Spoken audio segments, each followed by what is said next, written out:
welcome Lee Shirillo.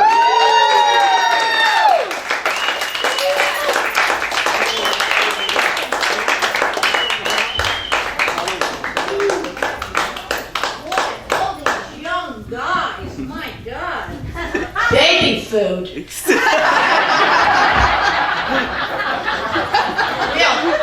Little James, that's what I call James, who looks like Prince, the Prince clone. He's talking about horror movies. They had a Jewish horror movie out it's coming out this summer. It's called I Know Who You Sued Last Summer. It's a Barry Weisenberg joke. Big James, Dr. James, said he doesn't want to offend anybody here, but you know what? How about that bum, that homeless guy outside? Did you see him when you were standing in line? All my friends said, Lee, for God's sake, you gotta lighten up.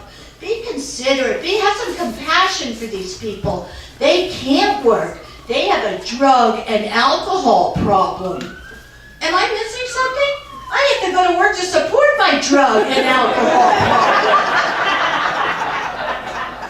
In fact, I didn't even know I had an alcohol problem until I did my taxes. I had to list Don Julio, Jim Beam, and Johnny Walker as dependents. But the homeless really pissed me off too. They have that sign, will work for food. What the hell do you think I do? And it really bothers me too when they grub cigarettes. Cigarettes are up to $10 a pack. You can't even afford to get cancer.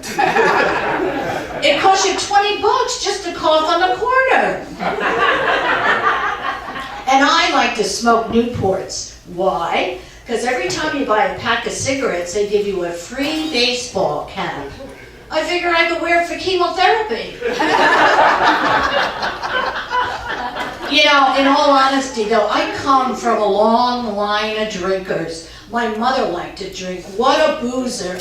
Only she liked to drink vodka. Vodka, cream, and Metamucil. A white roughage. My sister and I begged her, please Mom, get some help. Go to Alcoholics Anonymous. She says, what's anonymous? I know everybody. Yeah. She finally found a support group that worked for her. Fat women who feel compelled to wear spandex.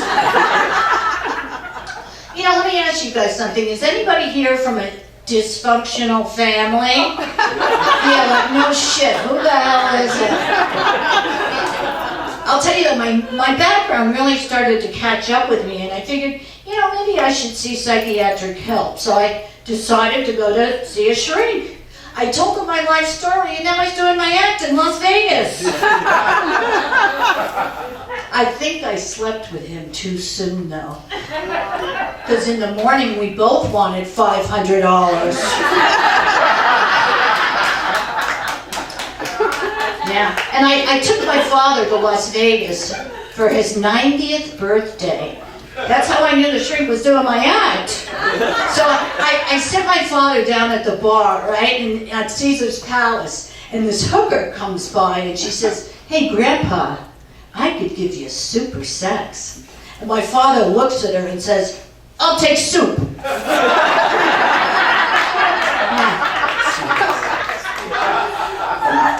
My father was so cheap, he had a coupon for his own cremation. And that was to Sonny's Barbecue. I don't know if you guys noticed or not, I had James help me up on the stage. A couple of years ago, I broke my back. And I still haven't recovered. I swear to God. And everybody says, oh my God, Lee, how does somebody break their back? Well, I fell off a mechanical bull. I didn't actually fall off. He tossed me aside for a younger broad. You're laughing, but it was really serious. So serious, I ended up in the trauma center, which turns out is where they give you the bill. Yeah, it's true. You know what? For breaking my back, though, I gained so much weight. I said, oh my God, how am I going to get rid of this weight? I can't work out. So I did what Oprah told us to do. I joined Weight Watchers. Has anybody done Weight Watchers? It's terrific. She's not all wrong, and I eat bread too. No, she's not lying, man. If you need to lose weight, and you don't even have to show up, you could just phone it in. And it goes like this. If you call up and it says, if you think you're 20 pounds overweight, press 1. If you think you're morbidly obese, press 2. And if you haven't gotten laid in the past 3 years, press the pound sign. So I pressed the pound sign and it says, you're fat. What do you expect? I used to be hot. Now I'm just an old show pony. Yeah. Even Rosie O'Donnell won't give me a second look. I even had to buy the bull a couple of drinks. I don't know what these broads are bitching about sexual harassment for. I welcome a little sexual harassment. And date rape? At least the guy is considerate enough to make a date. And Sunda, most of the guys I know suffer from small-timers disease. Yeah, and these are the guys that say size doesn't matter. Penetration would be nice. She loves that show.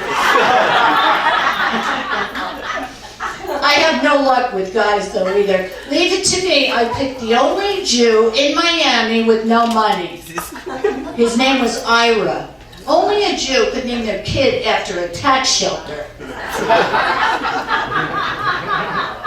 And Ira, it turns out he was abusive. I asked him to get me a boob job, and he got me the one shift at Hooters. Yeah, he was a piece of work. I think he took so much LSD in the 60s, he'd have flashbacks of his bris, which I always thought was a pot roast. Yeah. We're not supposed to talk about Trump, are we? All right, no.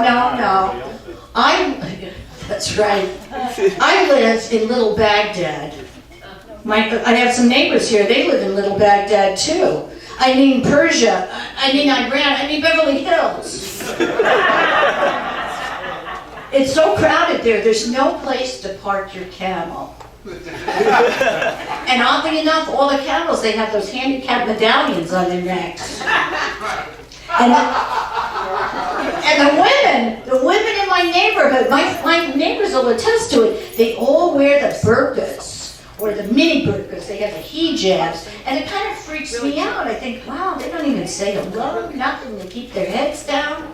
But when I did move into my apartment in Little Baghdad, my neighbor came over, and I thought, well, that's nice. She had like a welcoming wagon, sheep's eyeballs or something.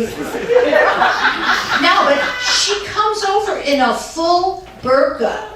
And I thought, my God, so I'll fix her. I made her stand outside the door, and I talked to her through the mail slot. See how she liked it. But you know what? The Persians are really integrating into our society now. They even have a strip club down on Pico Boulevard. Has anybody seen it? It's called the Camel Toe Inn.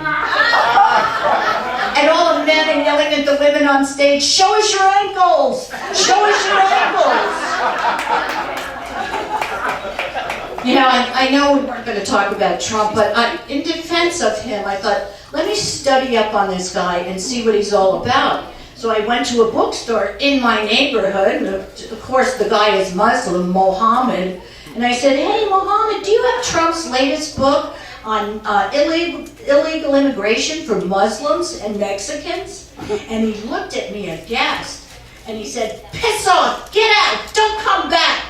I said, yeah, that's the one.